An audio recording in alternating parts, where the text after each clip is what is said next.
Bhajan, there's many devotees here tonight. If you have any song sheets or song books, we have some song sheets, or we have song books.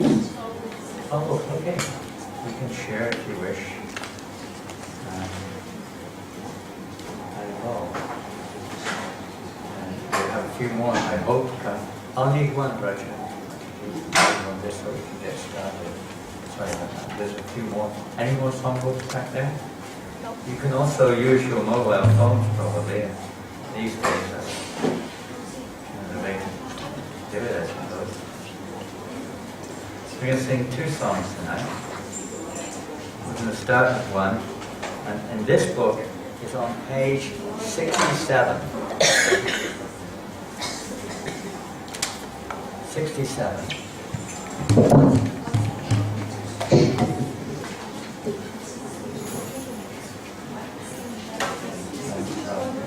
Something else?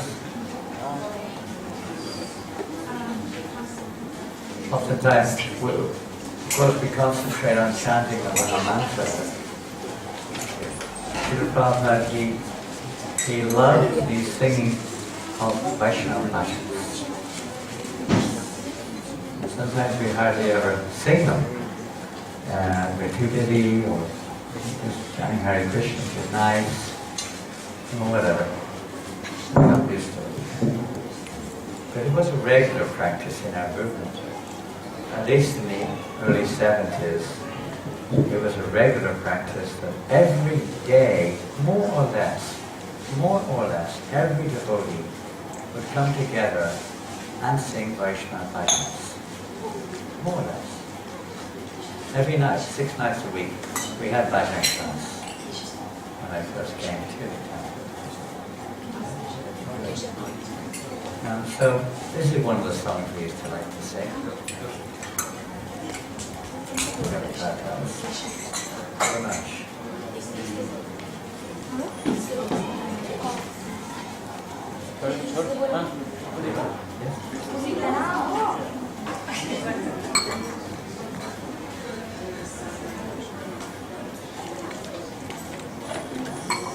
Like some water?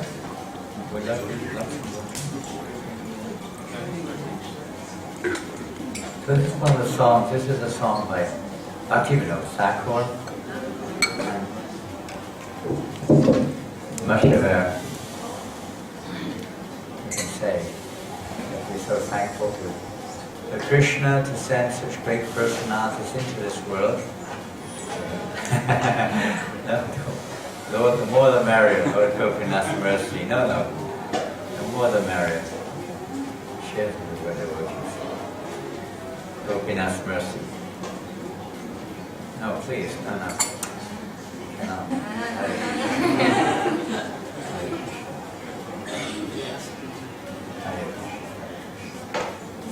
Right.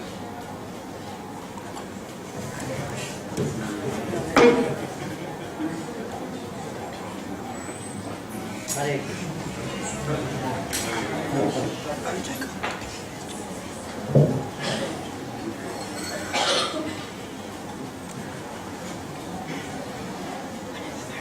You're very fast and qualified. So page, the other songbooks came or not? The other songbooks, we have them? Okay. You can find out the page. Page 67 in the big one. I don't know about the small. Ohe Vaisnava Thakur. Try to gather around the songbook, please, if you can, or on your mobile. Ohe Vaisnava Thakur.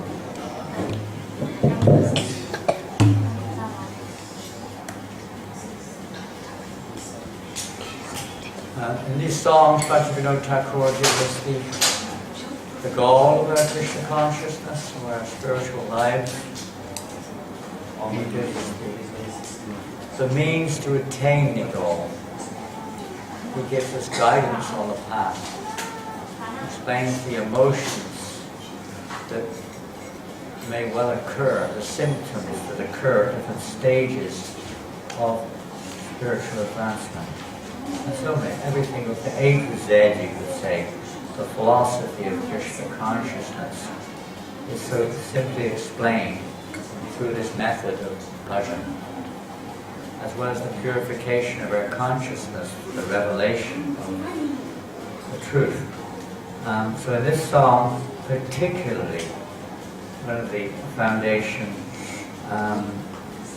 of spiritual life is mercy. The mercy of the Lord, the mercy of the Lord's devotees. Without mercy, we have only misery. Everything is the mercy of Krishna. The very world itself, everything we experience, the very faculties which we have in order to interact, to experience, etc., all Krishna's energies. This is mercy. This is mercy that we're here. This is mercy that we can also return to the spiritual world. And when we realize and understand how everything is nothing but different forms of Krishna's mercy, then we can get free of the misery. So the pure devotees of the Lord, they say they bring this mercy in a way that we can apply it in our lives. They give us this opportunities. This song talks about how they are an ocean of mercy. You know, when you're in a desert, a little drop of water is not very satisfying. The material universe is like spiritual deserts. And the pure devotees, they are like transcendental desire trees, oasis in the desert, to relieve us of what we think is the solution, this material lust, desire for material enjoyment, this identification with the material body of the self and so on, from which all other illusory ideas of enjoyment develop. And they are like oases to save us from this mirage. Material is likened sometimes to a mirage in the desert. And you see something, we think it's a reservoir of water. It's not, it's just a reflection. The material is like that, it's like a reflection. And we're trying to usurp some pleasure out of the reflections. They give us a glimpse of the reality, and also how to live in this reflective world in a way where we can actually start to connect with reality. And that's their mercy. Prabhupada, our spiritual master, one time said, because there are three normal ways that are understood for perfection: nitya siddha, sadhana siddha, kriti siddha.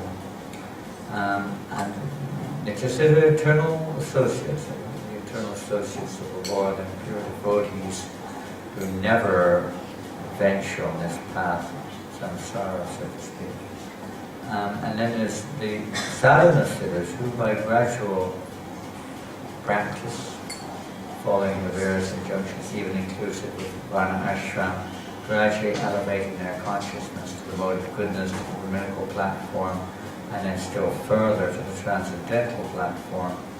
They gradually practice, but it's not an easy process, especially in this Kali Yuga, because of the conditions that we're living in. The environment is not so favorable. So Kripa Siddha is the primary gateway that is accessible in this age, primary one. The Prabhupada was asked, what is that, Srila Prabhupada? What is that Kripa? The instructions which I'm giving you, that's my mercy. He said his books are his mercy. His movement is mercy. Because it's giving us that opportunity to connect with Krishna. It's a vehicle, or it's a bani to help us to come to the Vapu, to the form of Godhead. That's his mercy. Give us these instructions. Just like if somebody is sick, the doctor, going to see the doctor is all very well, but what is the real mercy of the doctor? His mercy is that, yes, I'm a doctor, here's my certificate, don't worry. Okay, next patient, please. Is that going to work? I went to see the doctor. Well, what happened? Nothing. He just showed me a certificate. And that was it. He asked me who I was and where I was from. Is that going to work? What do you expect when you go to the doctor? What do you expect? Say sugar 1 or 2? Medicine, prescriptions, the doctor says what's your illness. Yeah, something like that, right?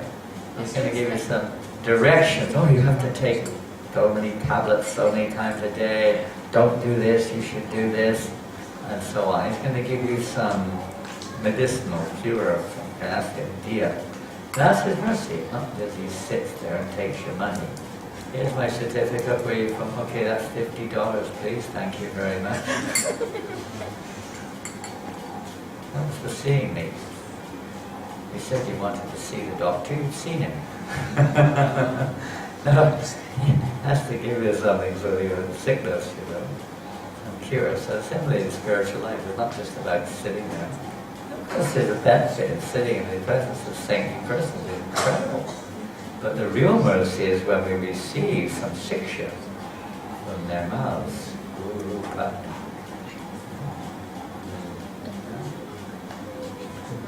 Does it go in the Guru Bhakti prayers? What's the third verse? Guru Padma Bhakti. Where's it go?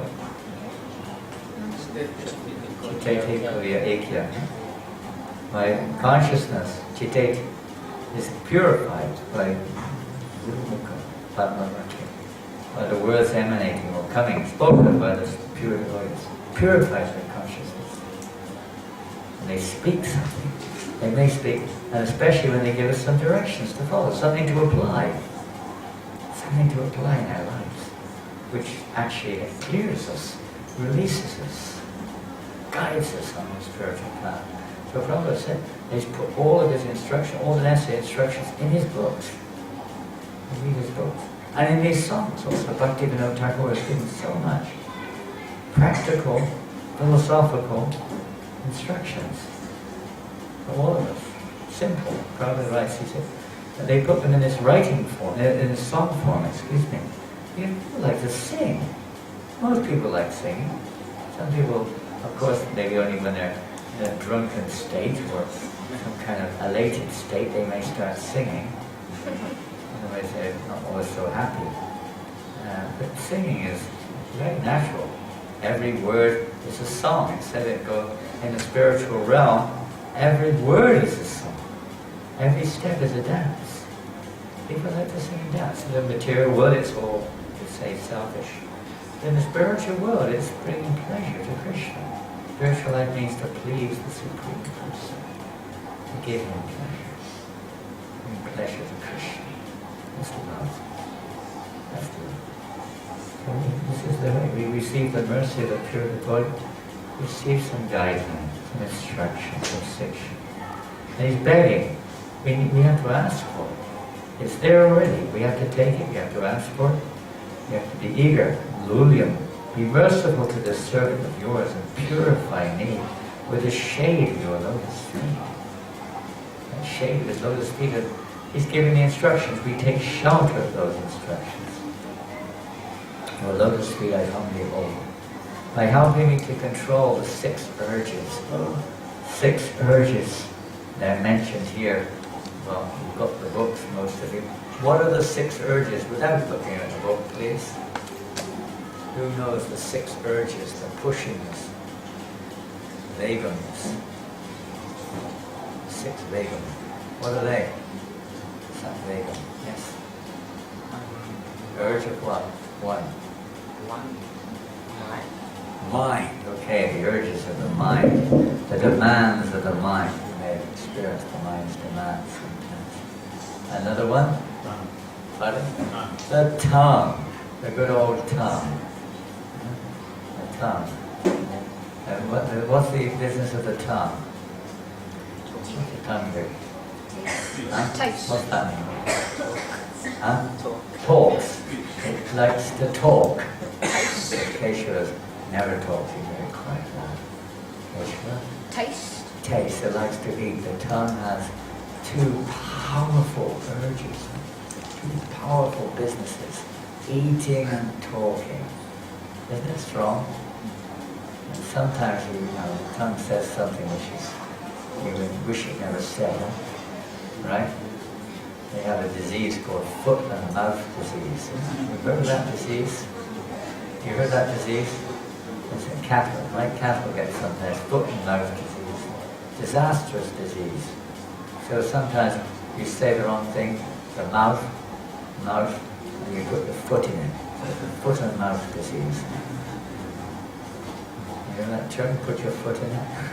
You make a mess of it. You say the wrong thing, it backfires. They talk about Krishna, they talk about devotional service. Not pure or perfect, but it's not the wrong thing. But materially it's, what's it called?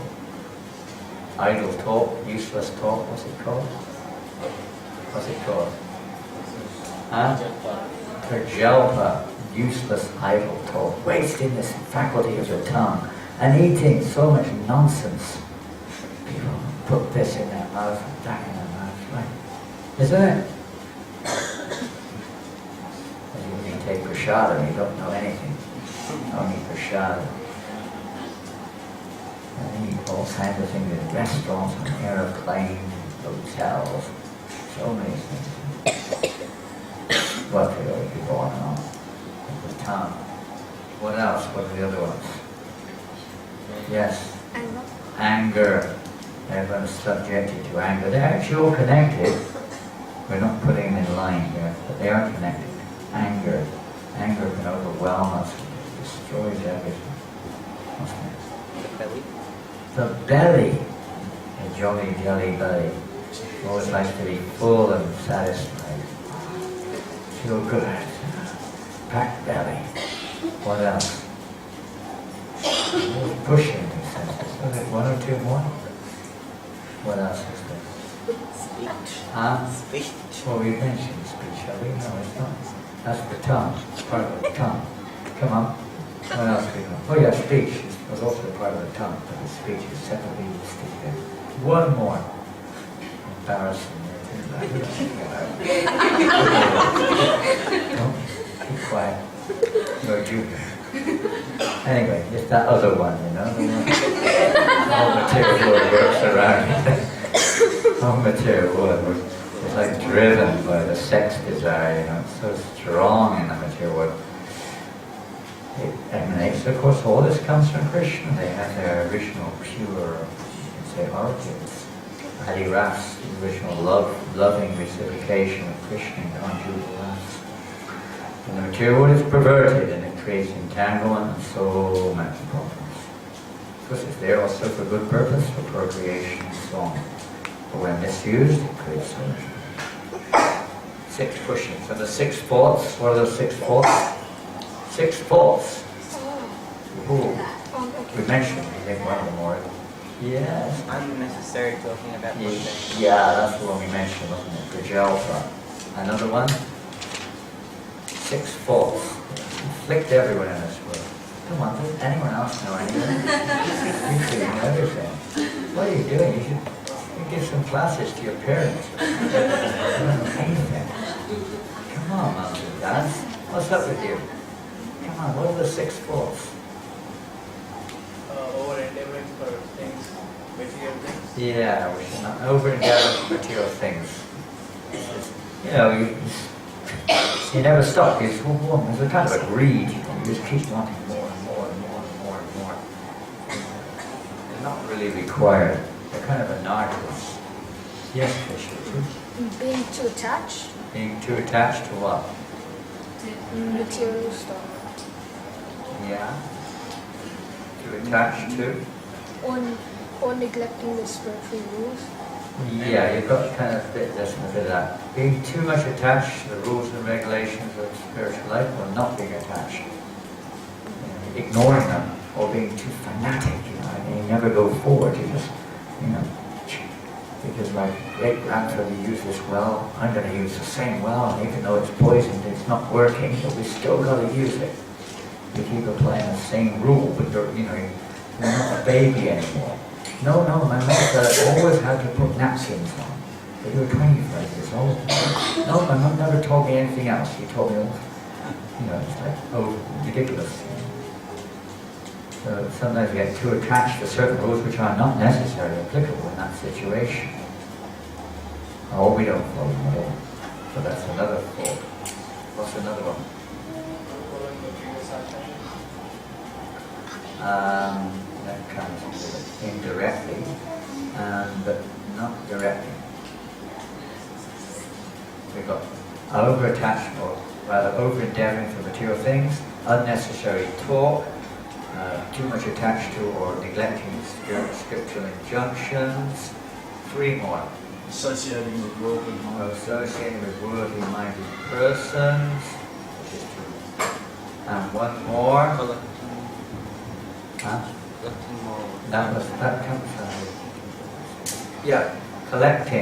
collecting more material valuable things than required. And 1 more is desiring mundane achievements. They're all connected. The first 6, the 6 pushing senses, starts with the tongue, holding the tongue, the belly, the genitals are connected. They're connected. And speech, anger, mind, they're all connected with each other. And then there's 6 good qualities. What are they? Patience. Patience, okay. Be patient, please. Anybody else? Enthusiasm. Yes. Enthusiasm. Enthusiasm, that was good. Confidence, okay. Yes. Determination. Determination is enthusiasm. Maybe look at the book, maybe put your head down and hand up. Yeah. Discipline to follow the direction of the acharyas. Pardon? Discipline to follow into the footsteps. Following the footsteps of previous acharyas. What's that? That's 4, isn't it? Where are we now? Following the footsteps, yeah. What else? Truthfulness. Pardon? Well, that's definitely a Vaishnava or any saintly person's quality, truthfulness. It's not one of the 6 qualities mentioned in this list.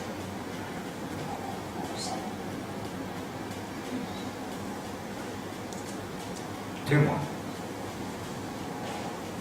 Confidence. That's the already mentioned. Sat-sańga, giving up the association of worldly-minded persons, not associating frivolously or intellectively with persons who are materially, absorbed, so to speak. Be still. Do what you have to do, but not overly. And the last one is performing the appropriate regulating activities of devotion service, sadhana bhakti. And then there are 6 activities of holy association. What are they? This is all from the nectar of instruction. This is directly from the nectar of instruction. Anyone? Yes? Going to assembly of devotees. Going to an assembly of devotees. Yes, it could be said like that, but a little bit more specific. Pada-chāyā, Bhaktivinoda, guyam, Yati Prichiti. Revealing your mind in the association of devotees and Giving and receiving. pardon? Giving and receiving gifts. Well, regarding revealing your mind, what's the second one? Hearing some devotees, hearing in the association, giving and taking in the association of devotees. And what's your one? Giving and receiving gifts. Giving gifts and receiving gifts, whatever that may be. And the last one, yes? Accepting and offering food. Yes. Ordinary food? Anything? Prasad. No, Kentucky. Vegetarian prasad. Vegetarian prasad, okay. Huh? Mahaprasad. Mahaprasad, okay. Vegetarian Mahaprasad. Very good. So these are the 6 loving exchanges, pretty purvakam exchange between devotees. So he's asking, please help me control my urges, purify me of the faults, bestow upon me the good qualities. Please give me these 6 kinds of holy association. Alone I do not find the strength to chant the holy name of Krishna. We may for a little while, but unless you're very advanced in spiritual life, it's not so easy, especially living in cities like Sydney, exactly the same as living in Vrindavan. It can be, but the environment, the atmosphere, the association tends to take our consciousness a little bit away from Krishna. So without the mercy and association of the Buddhas, it's sometimes very difficult to chant. Therefore we need temples, we need homes, we need all everywhere where people can come, associate, share, learn, chant, and become pure. Very important. So many, oases in the desert. Please be merciful. Bless me with a drop of faith in the holy name. Bestow upon me the treasure of the holy name. By the mercy of the pure devotees, we can really, you could say, get the association of the holy name. Anyone can chant, but to really get the pure association of Krishna in his form of nama-rupa, then we have to get the mercy of the pure devotees who are chanting the holy name. When we hear the pure name from their lips, if our ears and hearts are open, it penetrates and cleanses our heart beyond the mental plane, right to the core, carefully and constantly chanting the holy name. All the anarthas, all the parubdhas, aparubdhas, all the accumulated results of our past activities, both now experienced and yet to be experienced, can be cleansed right down to the root. Right down to the root, by hearing that pure sound of Krishna and cultivating the pure service of the holy name. Krishna is yours. You can give it to me, for such is your power. If you don't have something, how can we give it? Sometimes we'll say, can you please give me love of God? What are you supposed to say? If you don't have it, what are you going to do?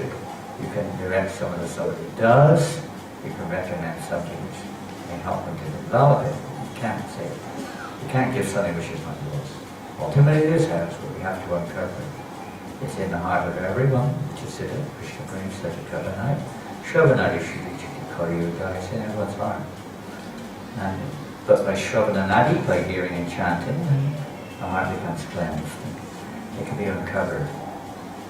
It's not something you get from outside, it's already there. And by pure chanting, pure association, pure presence, then that heart consciousness becomes cleansed. The truth reveals itself naturally. And the ultimate pinnacle of truth is pure love of God. It reveals it naturally. This wretch, calls himself a wretch, is simply running behind you, crying out, Krishna, Krishna. Eager, you want that mercy. So we'll sing the song. We've got enough songbooks or mobiles or whatever it is. At the back we have some access to this song or not? I don't know what you've all got. If you've got a mobile phone, you can find it as Ohe Vaisnava, Thakur and the Bhajans. If you haven't got it, huh? Someone wants a book here. You have a spare book here. Please pass it around if anyone needs it. I see ladies sat there looking into outer space, hoping that the song is going to suddenly manifest in the sky. Or in the sky of the heart. Maybe someone can give them this one. Someone I haven't sung this for a long time, if the memory serves as well. The ladies over there don't seem to have any books, I don't know if they do. Oh, they do, okay. Okay, they've got some, I think, electronic gadgets over there. Young man, you have something? You okay? Are you okay then? Are you okay? You got a book or something? You can get it. Anyone at the back need one? One more copy. Everyone's got it? Okay. Share it if you have the chance, please. Bhaktivinoda Thakur, I don't know how many hundreds of songs he wrote, literally hundreds. Amazing person, as you may know. He had 10 or 12 children, at least 10 survived. Quite a large family. Simultaneously, he was the temple manager of the big temple in Kori, as well as being a chief magistrate in Thakura, and with his family, and then he was writing constantly throughout the night. He would be writing books and songs. Any one of those would be more than any of us could handle, right? Imagine if you had 10 or 12 kids. It's not very common nowadays. Nothing in the previous generation. People had 15, 20, 25 children. It's a big deal. Even 100 years ago, 50 years ago. Not such a big deal. Still there in Asia, here in other countries. Not so common in the West. Very rare. Well, speak of all the others.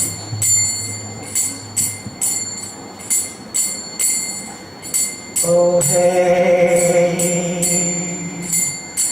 Vaisnava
pada-chāyā, środhā, dāse,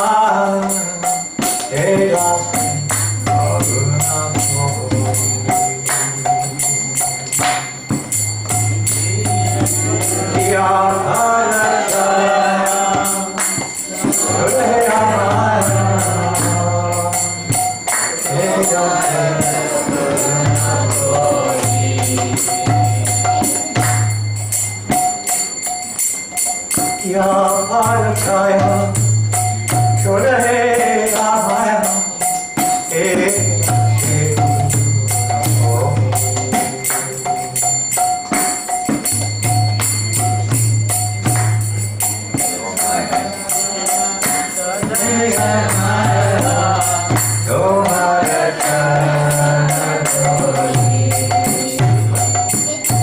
pada-chāyā, środhā, āmāya, tomāra,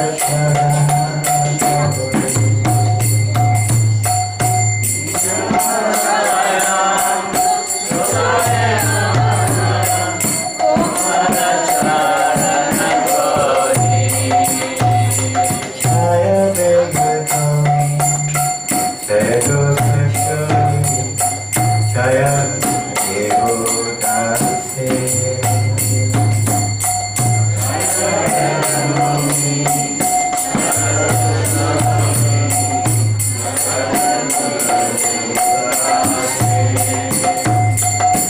Chaya, bega, domi, chaya, śodhi, chaya, deho, dāse.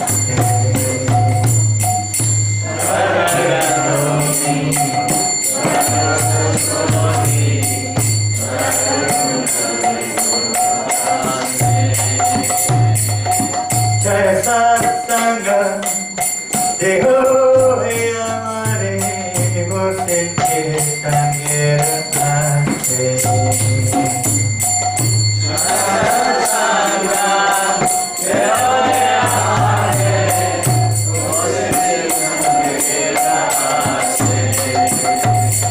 Chaya, sat-sańga, deho, āmāre, bosechi,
Krishna-chāyā Krishna-chāyā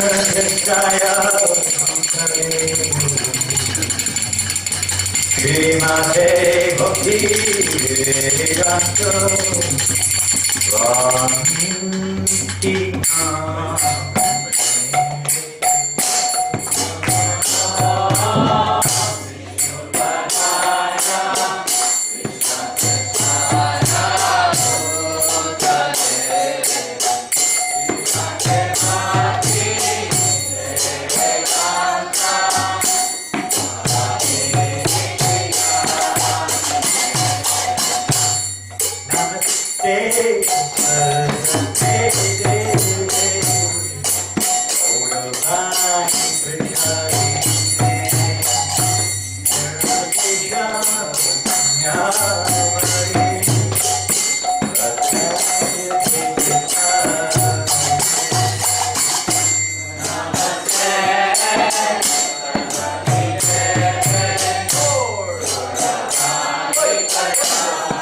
Hare Krishna, Hare Krishna, Krishna Krishna, Hare Hare, Hare Rama, Hare Rama, Rama Rama, Hare Hare, Hare Krishna, Hare Krishna, Krishna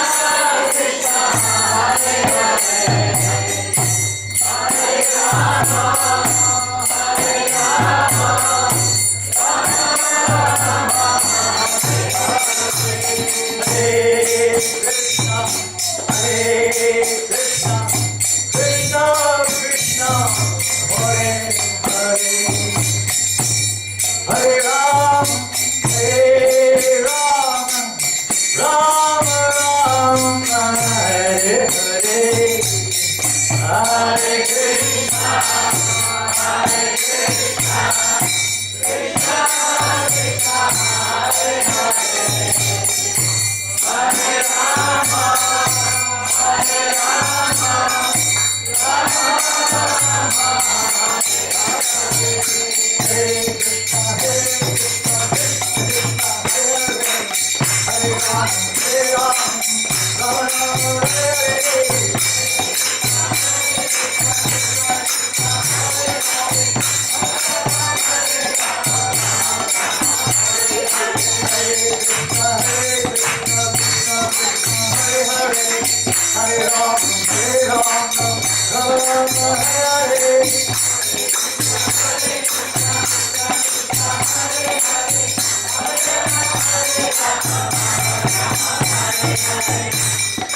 Hare, Hare Krishna, Hare Krishna, Krishna Krishna, Hare Hare, Hare Rama, Hare Rama, Rama Rama, Hare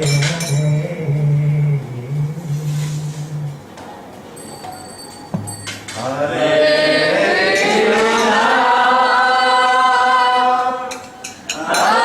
Krishna, Krishna Krishna, Hare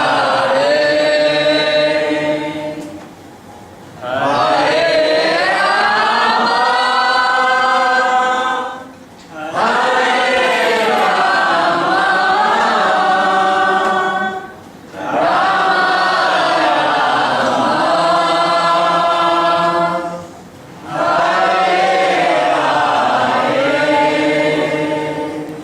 Hare Krishna,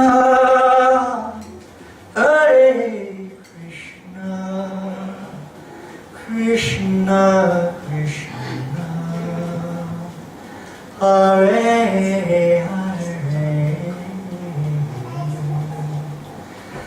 Hare Rama, Hare Rama, Rama Rama, Hare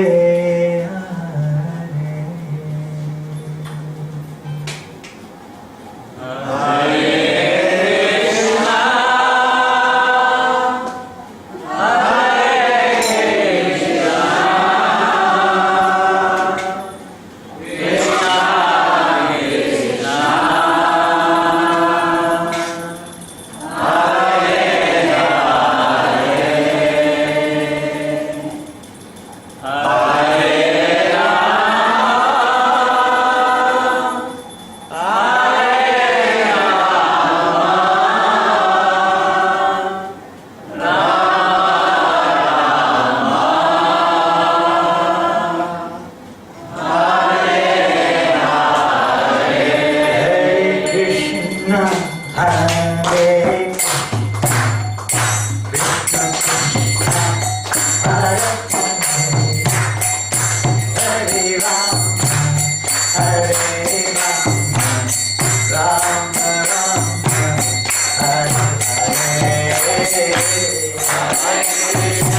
Question? You said you had some questions. Oh yeah, different. Okay. Maharaj, like, when we do book distribution, we give like a book to someone. What type of reaction will they get from taking the book? What reaction will you get? What will they get? The What person reaction will they get? Lord Chaitanya's mission is to the masses, for everybody, is to share this sańkīrtane, this congregational chanting of the holy names of the Lord,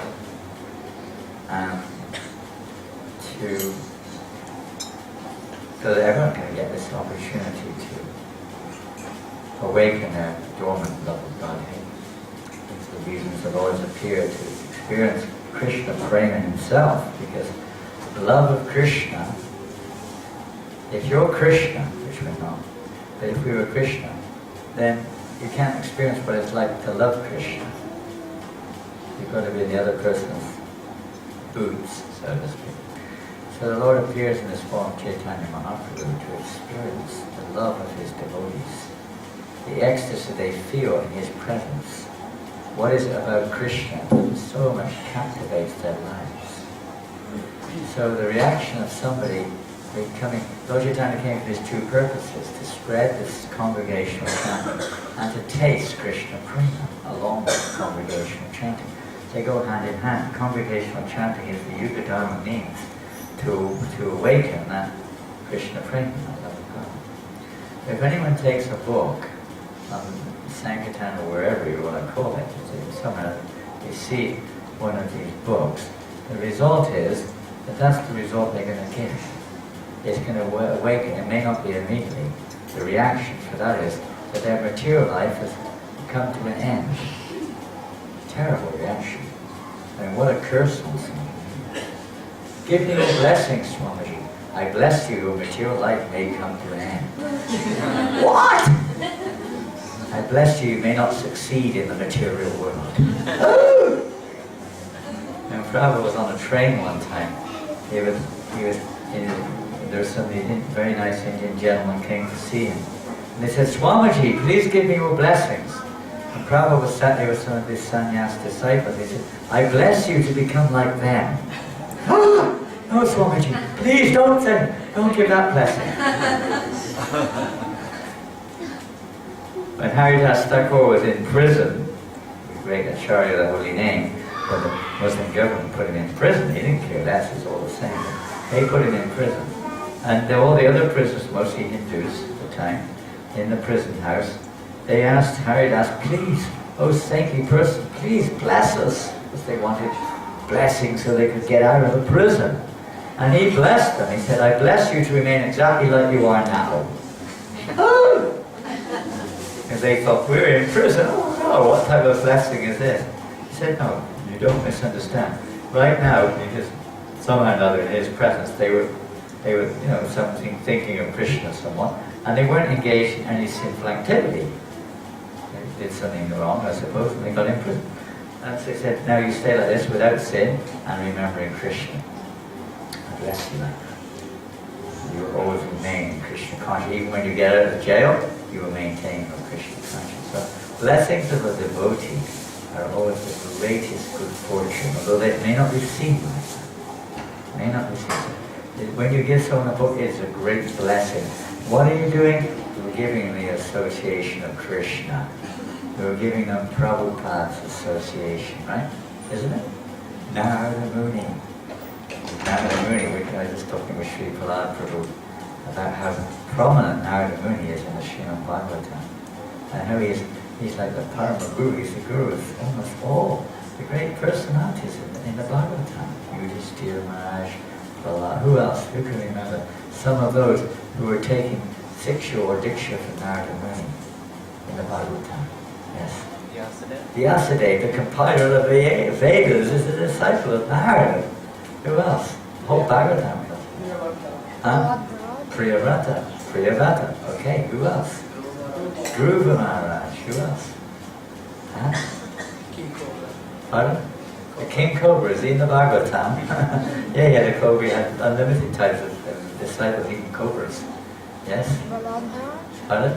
Prahlad Maharaj, you most famous maybe, Prahlad Maharaj. So many, there's so many. Huh? Who? Can't hear. Who? Pardon? Maybe like Google was mentioned. Who else? Anyone else? There's so many more if we think about it carefully. So many. And it comes up with all the pastimes with Daksha, this one and that one. Huh? 100 sons. Pardon? He initiates the 100 sons of Daksha. Yeah, all the sons of Daksha, 10,000 Haryasvas and the Sarvasvas, whatever they call the 1,000 sons of the 10,000 sons, they all became his disciples. And countless living entities. He's just the guru of the universe, he really is the Jagadguru. And we're in the line from his disciple succession. But he goes everywhere to bless everyone. So when you distill a book, you're giving all those blessings to people. The reaction is they get in the association of pure devotees and their hearts will change. Like, what will happen when someone will not accept the book? When they don't accept the book, what will happen? Well, they still get blessings and benefits because they come into contact with Lord Chaitanya's movement. Even somebody, I'll tell you the story, maybe you've heard it before, I told it the other day in Brisbane, I think. It's a true story in Moscow. One time in Moscow, I don't know if any of you have been to Moscow. It used to be called Moksha, which means liberation. In Russia was Rishi, the original terms. There's a lot of saintly persons used to go there. Anyway, back to Moscow. There was this one man, and he was really an atheistic kind of a Russian gentleman. And he didn't like much the Hare Krishnas. He used to mock the devotees every time he'd see them. He'd make some gestures. You know, he'd see them in his lunch break when he would go to the restaurant or something, and he's chanting in Moscow. And it was going on for some time. He was quite negative. I'll tell you two stories, two good stories. This is a real true, they're both true. And then one day this man, he had a terrible accident. And he went into a coma. Car accident or something, motorbike, some accident. He went into a coma. And in the coma, suddenly he saw these horrific personalities coming to drag him out of his body. Then he found himself in this court. And there was just like this grandiose person was judging all these living entities there, what they'd done in their lives and so on. And then it came to his case, and they said, whoa. And the secretary said, you know who they were, said to Yamaraj, this man is a very sinful atheist. He smoked, he drank, he was a womanizer, he was an offender, he was a gambler, meat eater. You know, he's a real sinful guy. He's really done a lot of sins here, it doesn't look very good. And he says, similar to, I don't know the story in many ways, he says, is there anything good in his chart? He said, let me look carefully, and he saw, oh, wait a minute. On several occasions he saw the hari-nāma-sańkīrtane. Oh, he saw the hari-nāma-sańkīrtane. That's extraordinary, because that's beyond material piety, bhakti-mukha sukriti. It's not ordinary sukriti, bhakti-mukha is devotional piety. So the Yamaraj said, okay, because he's not actually there, he's just getting a vision here in terms of, in a coma, some mercy came upon him. And then the person told the story when he came later on. And he said, then Yamuna said to him, all right, I won't punish you on one condition, he said. The condition is you go and join the hari-nāma-sańkīrtane. He came out of his coma and everything was as clear as day. After some days he came out and everything was clear. The vision, dream, whatever you call it, was as clear as day. He took that as, you know, his instruction. He went to the temple. He thought his life had been saved. He went to the temple, he joined the temple and became a Buddhist guru in Moscow. And he told the whole story to the devotees there. And another one story, this is an interesting one from London. When I joined the temple, we used to go every Sunday to a place called Portobello Road. And if you're from England, you may know Portobello Road. Have you heard of it? Yeah, it's a kind of flea market type place.